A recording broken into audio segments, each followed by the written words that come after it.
We've got a whole slew of injuries to go through this week and some big performances that we'll touch on here as we go through each and every game of the Sunday slate from week 6. This is the ADP, the Average Dudes podcast. I am your average dude, Matt Mormann, and we're going to go through each and every game of the week 6 slate. Hey, hopefully things went really well for you guys this week. Hopefully you guys managed to avoid some of these injuries. We've had them all year. This has been one of the worst injury seasons, I think, thus far. And once again this week, we went through a lot more of those. We'll go through those with each and every game as we get to them. And we're going to touch on some big performances as well as some letdowns and some guys just doing what you'd think they would do. We're going to go through each and every game. We're going to start out with that Sunday morning game out there in London, the final London game of 2023 as the Baltimore Ravens get the victory over the Tennessee Titans 24-16. It's always good for my mental health to have the Ravens just lock up a win before the Sunday slate even really gets rolling. It was kind of frustrating, though. And the first thing I kind of want to touch on here is the Ravens spreading the ball around, using a lot of different receivers. Not necessarily what I would love to see out of the Ravens from a fantasy standpoint. I would like to see more targets going to Mark Andrews. He ends this one with only 6 targets, 4 catches, and 69 yards in this one. I would just like to see more out of Andrews at this point. You know, he's had about a month now since he missed that week 1 game. And it still feels like we haven't really ramped up to like full-blown Mark Andrews yet. And I just would like to see him have one of those big boom weeks. It feels like we just haven't quite had one of those yet.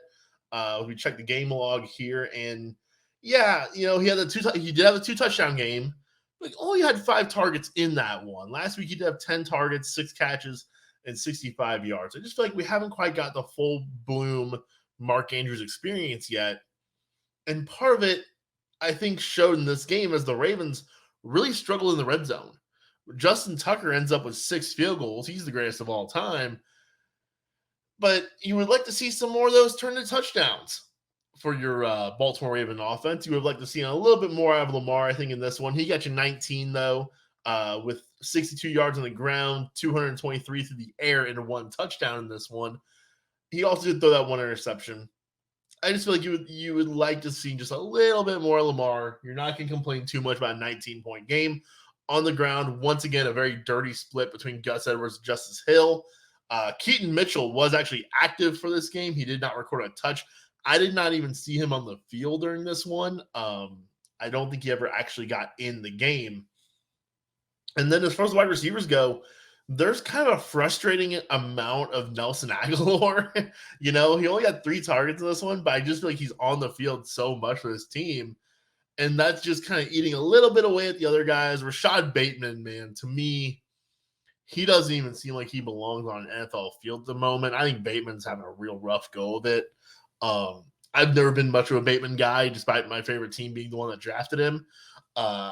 He does not look like he belongs. Zay Flowers is obviously the most electric guy in this offense. I think that breakout, we're kind of seeing it in real time, I think, during this rookie season. And as we get closer to the second half of this season, I could really see Zay Flowers being a league winner for you. On the Titans side of things, Ryan Tannehill, the first injury we're going to talk about here. Ryan Tannehill suffers an ankle injury in this game, and it did not look too overly severe. They are going into a bye week. Obviously, if it is a high ankle sprain, that will be more severe. He will definitely miss some time. If it's a regular low ankle sprain, then maybe he can avoid missing any time at all because they do have their bye week coming up. Malik Willis was the one who came in relief. He's been working as the backup quarterback to Tannehill, not Banana Man, Will Levis. Look, if it's Malik Willis, though, I expect a very run-heavy offense. I expect one where he's going to run himself. I think Willis could actually fake his way to QB2 relevance here. If you're in a 2 QB league and maybe you've lost a guy or two over the course of the start of the season, or you're running into some bye week troubles, Willis's rushing might be able to make him a QB2 streaming option. But I do think he kind of kills the value of every other Titan. I think Derrick Henry's probably the only Tennessee Titan who would be startable with Malik Willis under center. Next game we're going to go to is going to be the Washington Football Red Commanders versus the Atlanta Falcons. The Commanders getting the win in this one, 24-16. And the receiving touchdown really saved Brian Robinson in this one. Only 10 carries for 31 yards, 2 catches, 25 yards, and a receiving touchdown. This is a couple times now where B-Rob has had receiving touchdowns kind of bring up an otherwise down day. Back in week 1 when he did have 19 carries, he only got 59 yards on it, but he did score through the air in that one as well. He does not catch the ball very often, but we've kind of lucked into 2 receiving touchdowns. That's really helped save him on a couple of these games. And games where he hasn't had that, we've seen he can kind of get scripted out of the game. I'm surprised to see him only get 10 carries in this game, because not only did they win, they led most of the game against the Falcons. It seems like they didn't have the ball a whole lot, though. I do feel like every time I had this game on a red zone, it was Atlanta with the ball. I mean, you can see only 23 pass attempts for Sam Howell, only 10 carries for Brian Robinson, plus 7 more. So, I mean, that totaled up to only about 40 plays of offense in this game for Washington. Compare that to the fact that Desmond Ridder himself had 47 pass attempts. So Atlanta's having the ball a whole lot more in this one. And by the way, Atlanta, 47 pass attempts for Desmond Ridder. That's fantastic to see for the receivers here. Drake London, he had a nice big game for you with 9 catches and 125 yards. Kyle Pitts came through enough. Again, he got a touchdown on his 4 catches for 43 yards he scored. Jonnu Smith, if you're desperate, I've been recommending him last week going into this game. He got you a score also. So he came through enough, as much as you're going to ask for a tight end to do for you. Also, on the Washington side of things, just want to mention that Terry McLaurin looking like the absolute target hog at this point in the offense. He's had double-digit targets now in 2 of his last 3 games. In this one, no one else had more than 4 targets. I think that, look, Washington, I don't think they're a good enough offense to sustain multiple receivers. We had that hope and dream coming into this one. It just hasn't gone that way, folks. Jahan Dotson, he is now J-Drop. You can finally move away from him with confidence, and I don't think it's going to burn you. I think you can drop Jahan Dotson for some of these waiver wire options, which we will talk about tomorrow as we prepare for that on Tuesday. Streaming Sam Howell, once again, kind of worked out well enough. He only had 151 passing yards, but he did have 3 touchdowns through the air. So, hey, that'll get you those points. Like I said, on the Falcon side of things, it is still a messy split across the board. Everyone's kind of getting some targets in this offense, but the 3 guys you really want to see get targets did in this one. As I mentioned, Drake London, he had the 9 catches on 12 targets. Kyle Pitts, he got enough to get the job done. And Bijan, it's a frustrating split here with Tyler Algier. It's going to make me lose my hair at some point. Bijan, only 13 carries for 37 yards. Tyler Algier, 13 carries, 51 yards in this one for him. So both Falcons running backs, anytime they can, are going to be a part of the game plan. And in this one, Algier, I guess, was technically better, but man, you watch these 2 guys on a football field, you can always tell the difference when Bijan's the one getting the ball. Bijan at least did get some receiving work for you. If you're in a PPR league, he came through enough by having 5 catches and 43 yards through the air. Next up, Seattle Seahawks 13, Cincinnati Bengals 17. The Bengals come away with the win in this one. And to me, I had this game on. We've got a 2 TV living room set up, and then we also have the laptop where I always have Red Zone on to try to keep an eye on everything. This is one of the games we had up on one of the TVs, and I thought Joe Burrow looked pretty good in this one. I thought he looked pretty good last week. I've been very encouraged by what I'm seeing out of Joe Burrow. He is going into his bye week this week, and his numbers were not great in this one. I think if Joe Burrow gets dropped in your league, he's an absolute pickup. I even think that you can make a trade offer here. If you're kind of sitting here with a quarterback that has been a little gooey on you, maybe you can go try and make a move, get Joe Burrow, and I think that he's in for a very big second half, as is his top weapon, of course, Jamar Chase. He went absolutely bananas with 13 targets. in this game. He did only catch 6 passes for 80 yards, but you see 13 targets and your eyes light up for sure. Better days are ahead from a pretty nice little game, though, out of Jamar Chase. T. Higgins in this one was active, did not play a ton, only drew 4 targets, 2 catches, and 20 yards. Joe Mixon, pretty disappointing game here. 12 carries for 38 yards, 3 catches for 4 yards through the air. Not what you love to see out of Joe Mixon. You just would think that a back that gets his share of the backfield would do a little bit more with it, but he's been a little disappointing all season, in my opinion.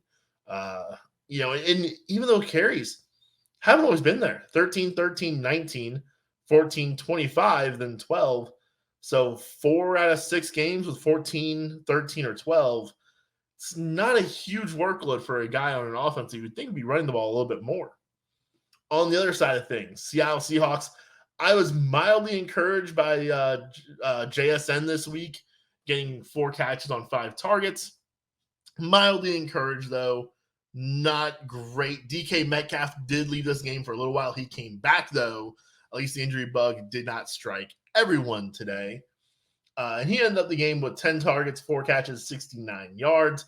Tyler Lockett also getting 94 yards in this game. The other rookie on the Seahawks, who I've loved dearly, and it's getting to the point where, we're in bye weeks, players are getting injured. At some point, you're going to have to make some tough roster decisions. Maybe you have to drop some of these handcuffs that we like. You can drop Zach Charbonnet if you have to. I do not want to. I do not recommend it, but you might be in a situation where you need to drop somebody. I think at this point, I'm okay with it. I really wanted to hold Charbonnet through the bye week and see. I feel like sometimes rookies get a post-bye week bump. That was not the case in this one. It was all Kenneth Walker. He didn't have a great game, though. He had 19 carries, only got 62 yards on it, and a touchdown in this game. The touchdown, of course, always going to make those numbers look a little bit better for you. And speaking of touchdowns, Geno Smith ended up with 0 of them in this one. He did throw for 323 yards, though. Also 2 interceptions in this game. Geno Smith, I think he continues to live in kind of that range where we drafted him, right? QB, let's call it anywhere from 10 in a really good matchup to 18 in a bad matchup, right? Anywhere kind of in that range where Geno Smith is going to live on a weekly basis. All right, next up, we're going to talk about the Indianapolis Colts losing to the Jacksonville Jaguars 20-37. And Trevor Lawrence does leave this game at the very end with a knee injury. Keep an eye on that. But quite frankly, his pass catchers were not too encouraging in this one. Christian Kirk did get a touchdown to save his day a little bit for you. He only got 49 yards through the air. Calvin Ridley crashes back down for his nice game last week.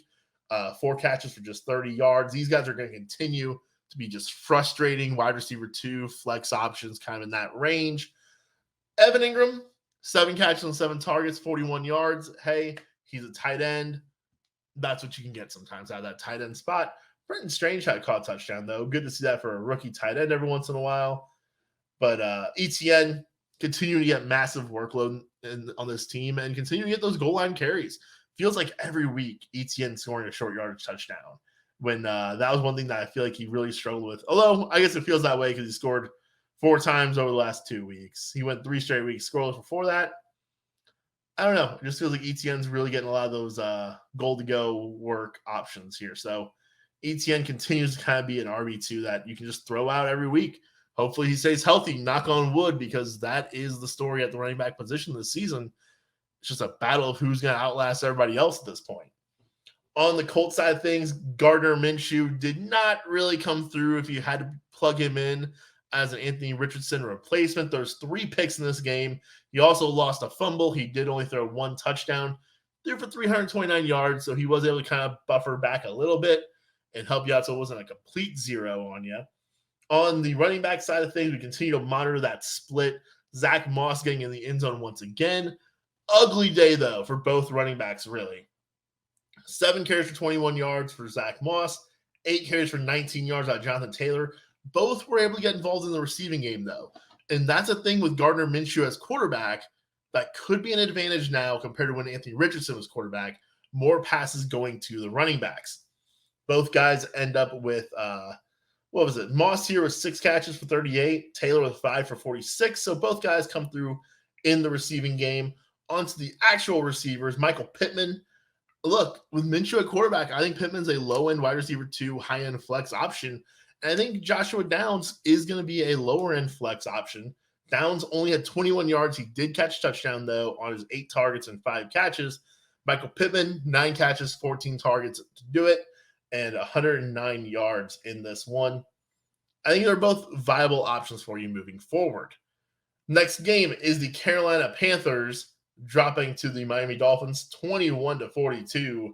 Miami steamrolling in this one. Miami, I don't have much analysis. Raheem Mostert, I think he is an RB1 at this point. Devon Achane, the news is that he will be out for probably just a minimum of 4 weeks. I don't know what happens once Achane comes back. Maybe they'll ease him in a little bit. And he's a guy who doesn't need a ton of touches to get his work done.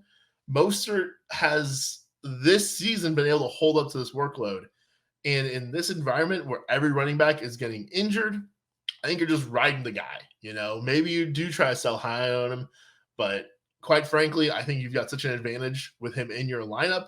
You probably just squeeze the orange till it runs out of juice. Not really much other analysis on the Dolphins. These guys are just great options for you with Tyreek and Waddle. And that's really about it. And, Tua, of course, the golden prince of the ADP, continues to be beautiful and amazing. On the Panther side of things, Chuba Hubbard, he had a big opportunity this week with Miles Sanders missing this one. He came through for you, 19 carries, 88 yards, and a touchdown on the ground. I think moving forward, if Miles Sanders is in, Chuba's the one I prefer. Chuba has kind of been outplaying him as of late, and I think that he really showed something in this game that we have not seen on Miles Sanders yet this season with some explosiveness. I think that, I think at this point, Chuba's my RB1 out of Carolina. When they're both healthy, though, it will be a bit of a messy split on an unproductive offense. That's ugly and not fun. But when Sanders is out, this is what you can get out of Chuba.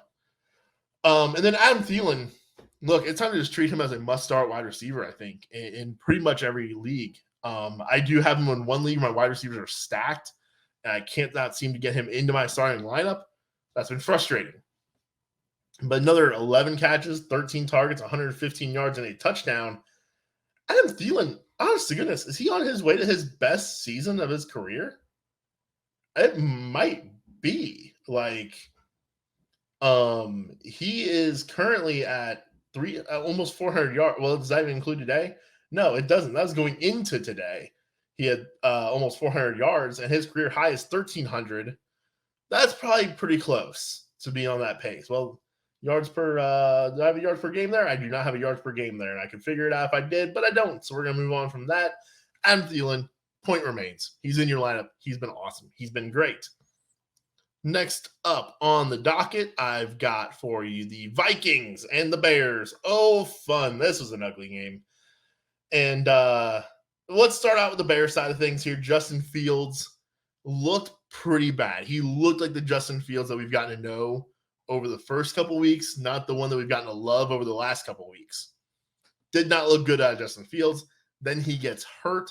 I did see an alert come through via Sleeper, of course, the greatest fantasy football app out there, in my opinion.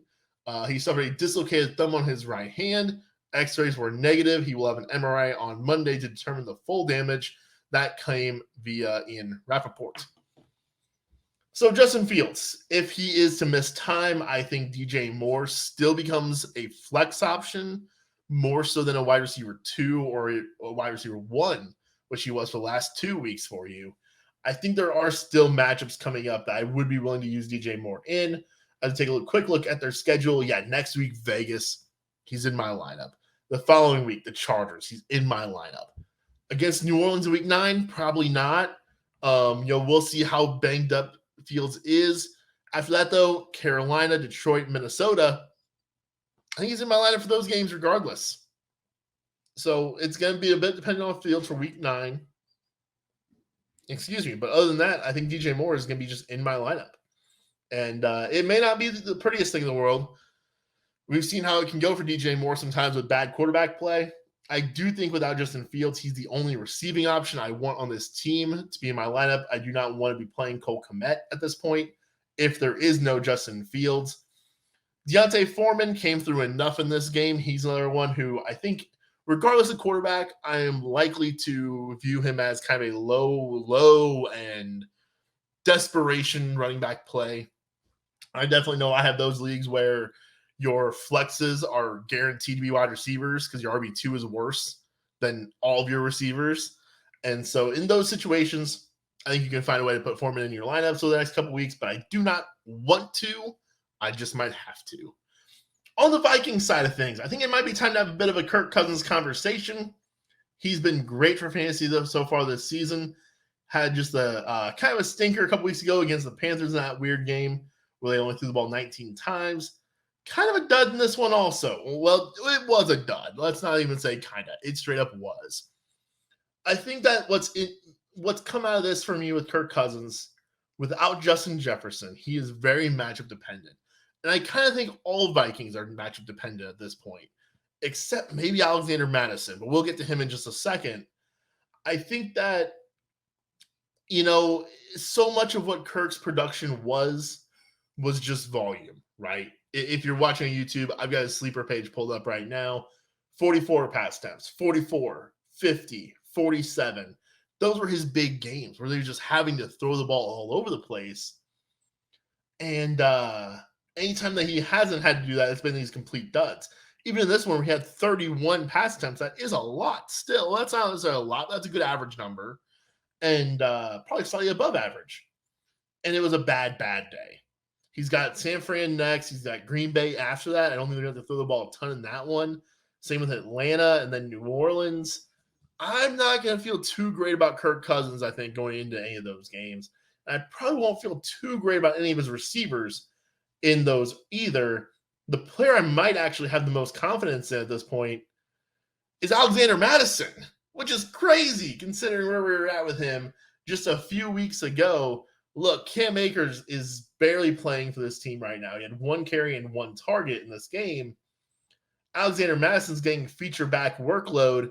And as we kind of talked about back when that trade happened, their schedule really opened up here. And next week's going to be rough. Next week is San Francisco. I'm not going to love that. But after that, you got Green Bay again. You got Atlanta. Again, same schedule as what we just went over with Kirk Cousins. There's a Denver and another Chicago matchup coming up down the line before their bye week. If he's getting 18 carries and 7 targets, I think Alexander Madison is probably an RB2 option. And those targets, by the way, have been sneakily, they've been there for him. He's had 7 targets twice now. He had 6 another game. He had 4 back in week 1. He's just involved a little bit in the passing game. Not a ton, but a little bit. Enough where it's not a total 0 as a receiving option for those of us in PPR leagues, which doesn't include me, as much as Tanner would like to believe it's not. I do play in mostly PPR leagues.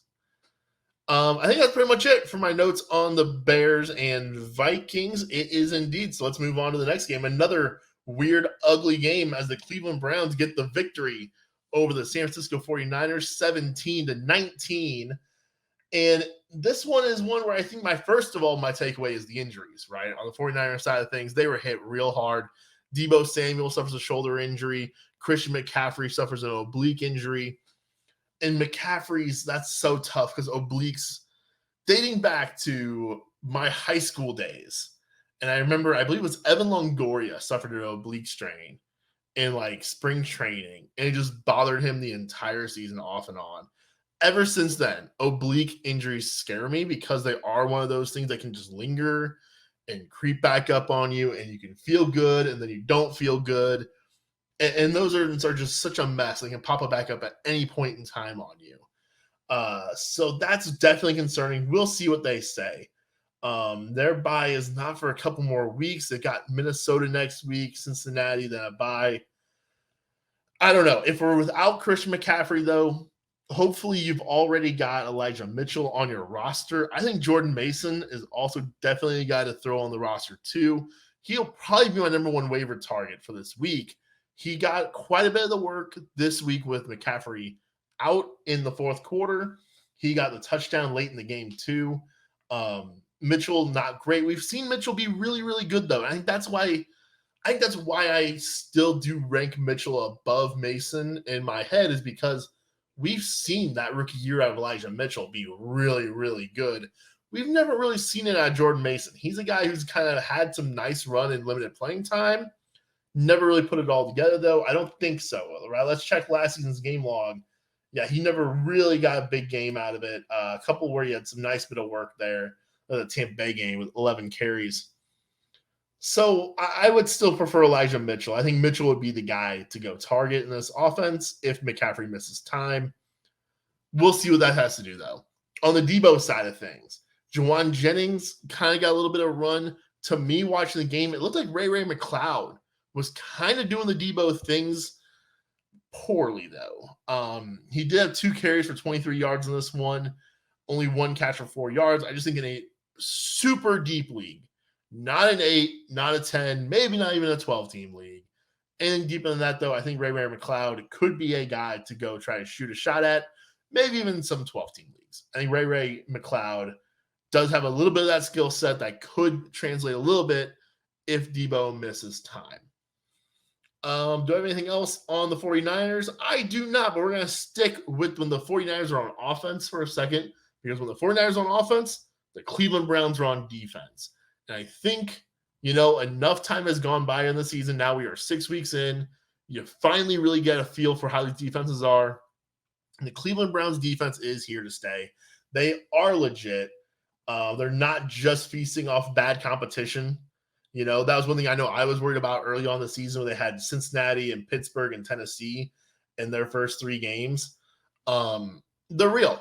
They're very good also. And so I think that if you see a fringe player in your lineup going against the Browns, he's a sit. If you see a must start, you play your must starts. You start your studs. I'm a big proponent of you start your studs regardless of matchups. But those fringe guys, you probably sit them. And I think George Kittle is a fringe guy. This is yet another complete stinker out of him. We've seen this multiple times this season. I have just a slimmer of hope that if both McCaffrey and Debo are out, then Kittle can really have an opportunity there to do something. I would not count on it. Don't let that tight end 6 ranking fool you, by the way, because we all know that was largely because of a 3-touchdown game. It's 2023. You had 1 good game, you're a top 10 tight end. Doesn't matter. Oh, you had 4 stinkers? Those don't matter. You had 1 big game, you're a top 10 tight end this season. Let's move on. Let's do the Browns. One last thing on the Browns. Kareem Hunt is starting to scare me in regards to Jerome Ford. Ford definitely had more of the carries in the second half. He really kind of came alive in the second half of this one. But Kareem Hunt definitely more involved in this game than any he has been so far this season. It just worries me because we talked about way back when Nick Chubb got hurt, how the schedule for Jerome Ford was a little bit not good, right? There at first for Kareem Hunt.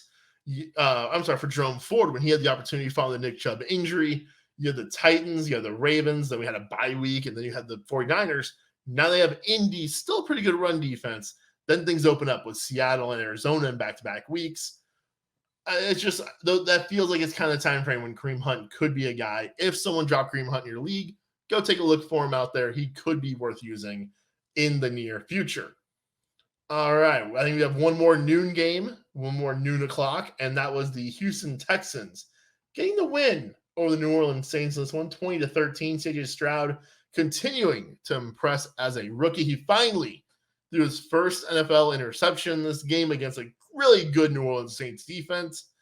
My big notes in this one for the Texans side of things was that no one really benefited from the absence of Tank Dell.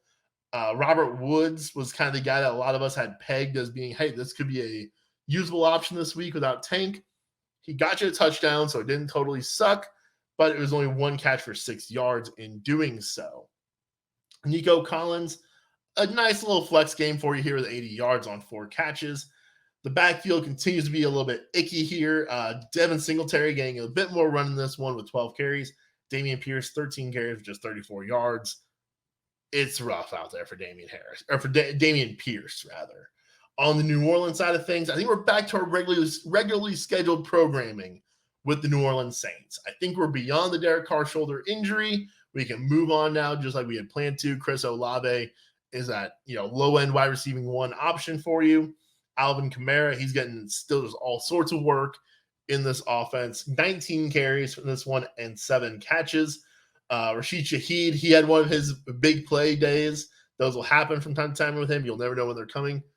And Michael Thomas continuing to just be the opposite of Gabe Davis, right? Every week, this guy, anywhere from 9 to 12 fantasy points is Michael Thomas. He just, it's interesting. Are you better off in a flex position putting a boomer bust guy or just a 10-point guy? I think it's a philosophical question. To me, I would rather play the boomer bust guy than the Michael Thomases of the world. But hey, he's getting the targets. He hasn't scored a touchdown still, which is kind of strange. But it is what it is. By the way, Taysom Hill in this game caught 7 passes. Sure. I know we're always going to be interested in Taysom Hill, I feel like, anytime that he does something of note. And this was something of note. I don't really have much interest in him, though. Let's move on to the late games. And we're going to start things out here with the double revenge game. The Vegas Raiders taking the victory over the New England Patriots as Bill Belichick loses to his former offensive coordinator twice over, his former backup quarterback twice over, and the Raiders get the win in this one. Jimmy Garoppolo does leave with an injury. This one's not as worrisome for me as like Ryan Tannehill is in Tennessee as far as the receivers are concerned, because I do think that we saw Aiden O'Connell be able to do some stuff. He was inactive in this game, which surprised me a little bit. Brian Hoyer was the replacement for Garoppolo. And we've seen Hoyer. He can just lock in on a guy and get him to fantasy relevance. And that's the hope for Devontae Adams. It just didn't happen in this game, though. Adams just 2 catches for 29 yards. I'm really worried that he's not 100% healthy. This is back-to-back very bad games after he suffered, I believe it was a shoulder injury 2 weeks ago. I think it was either shoulder or sternum, one of the two. So that's definitely concerning. Devontae Adams, buy the dip if you can. If there is one, I don't mind still treating Devontae Adams as kind of a low-end wide receiver one, but more a low-end wide receiver one, though, not a high-end wide receiver one. I was kind of down on him in the preseason. Also, just kind of his age has me a little bit worried, as well as the fit in this offense. Jacoby Myers continues to be a really nice, solid wide receiver, too, for the Raiders. On the New England side of things stink again. Ramondre Stevenson, he got in the end zone, kind of saved his day. So did Zeke if you were forced into playing him. Hopefully you weren't. Kendrick Bourne. Hey, this is a Kendrick Bourne game. Those are the one. They'll happen from time to time. I will mention him on the waiver wire show. I do not think you should necessarily put a claim into him, though. I would not want to play any pass catcher on the Patriots. Hunter Henry did not score a touchdown, so it was a bad day for Hunter Henry. On to the next game. It was the Detroit Lions 20, Tampa Bay Buccaneers 6. Smelly game. PU out of the Tampa Bay Buccaneers. Baker Mayfield, 206 yards and a pick. Rashad White gets nothing going. Hey, look, there's Keyshawn Vaughn in the box score. He had 6 carries in this game. He did nothing with them. Remember those dynasty picks that we all spent on him? I did not, by the way. I have 0 Keyshawn Vaughn. So, hey, yay me. I dodged one bullet, right? Don't ask me about Denzel Mims, though. Receiving-wise, Chris Godwin, 6 catches for 77 yards. Mike Evans, only 4 catches for 49 yards. He did get 10 targets in this game. And this is the game that Tanner was worried about for Tampa Bay. And I think this is exactly what Tanner was worried about with Mike Evans, in that when things don't click for Tampa, Mike Evans will be bad. When things don't click for Tampa, Chris Godwin can be fine. He did not hurt you nearly as much as Evans did. Now, Evans has had the bigger games this season, and he's really helped you out with winning some weeks potentially. But this was one of those games where just Tampa did not get things going. It was a very bad day for Mike Evans. On the Detroit side of things, another injury to talk about here. David Montgomery, my boy D-Mont, goes down with a shoulder injury. We will see what the diagnosis is on that. So real smelly game from him in this one. Craig Reynolds, Didn't get much going against Tampa defense. Tampa defense, though, I think notoriously pretty good against the run. And he would be a streaming option, I think, at running back if both Gibbs and Demont are out. They play the Ravens next week. So tougher matchup for him, but then Vegas after that. You like that one if it's a multi-week absence for Demont and Gibbs still being out of action for Detroit. Jared Goff, hey, it was a good game on the road, 353 yards in this game with 2 touchdowns. And then on the wide receiver side of things, Amon-Ra St. Brown, he's back from his injury, looked really good for you in this one. 124 yards and a touchdown. Jameson Williams, do not be fooled by that touchdown.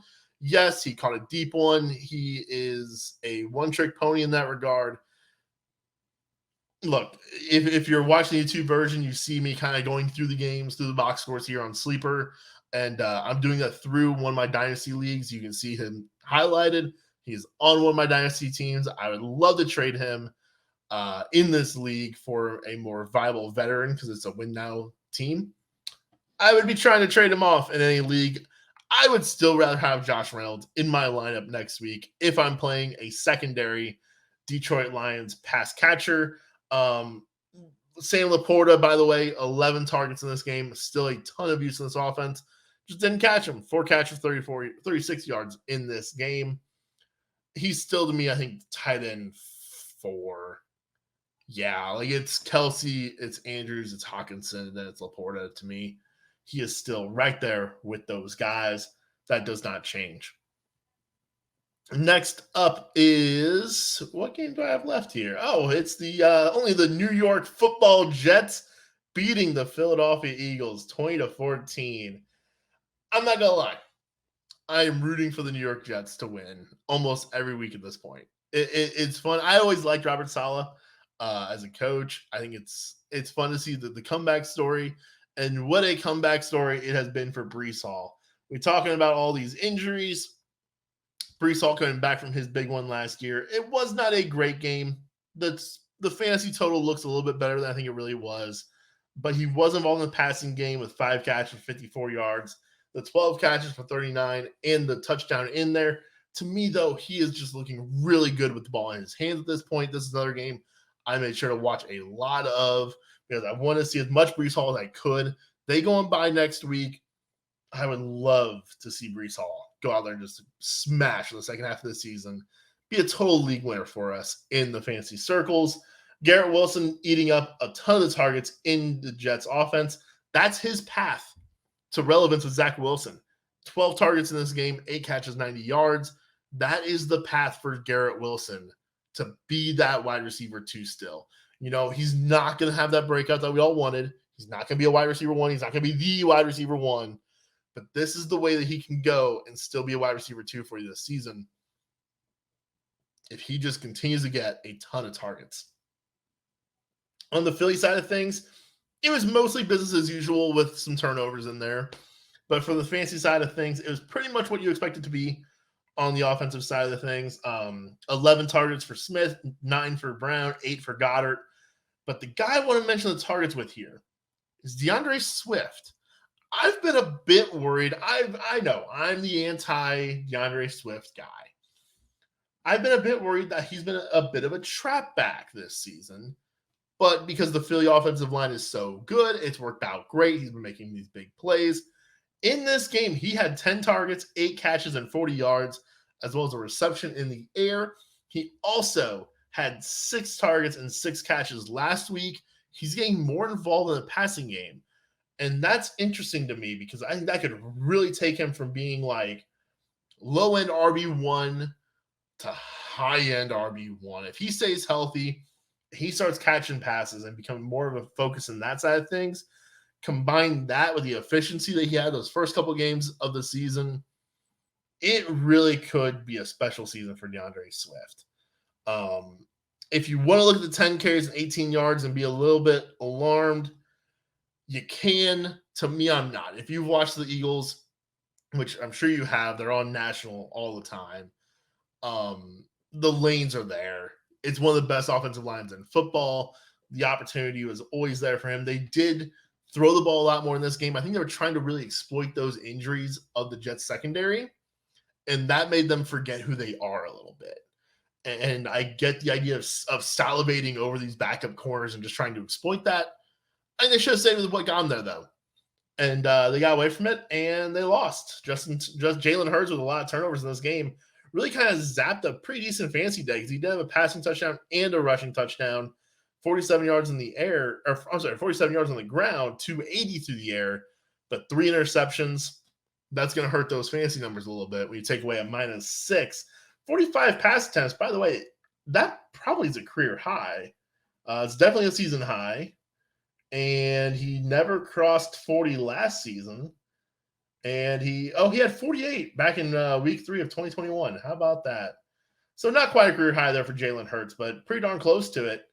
Definitely threw the ball a ton this one. Like I said, I feel like it was a game plan decision and one that kind of cost him a little bit. So, guys, that is going to do it for this week 6 recap. Thank you for joining me very much. Hey, if you enjoyed it, be sure to comment down below in the YouTube video. Hey, if you listen to this on Spotify, there should be a poll on the description of this podcast, and you can go in there and check that out. I don't know if that translates over to Apple or not, but we can definitely check in on that. Also, be sure to tweet us any questions you guys have. I'll be back with a waiver wire show. I will be recording that on Tuesday morning, bright and early for you guys. So that way, when you go to make those claims and make those pickups for the week, you guys know who to go put in all that fab money on, who to spend that waiver claim on, and how to make your team better so that we can all win championships and be happy. All righty, guys. We'll see you next time.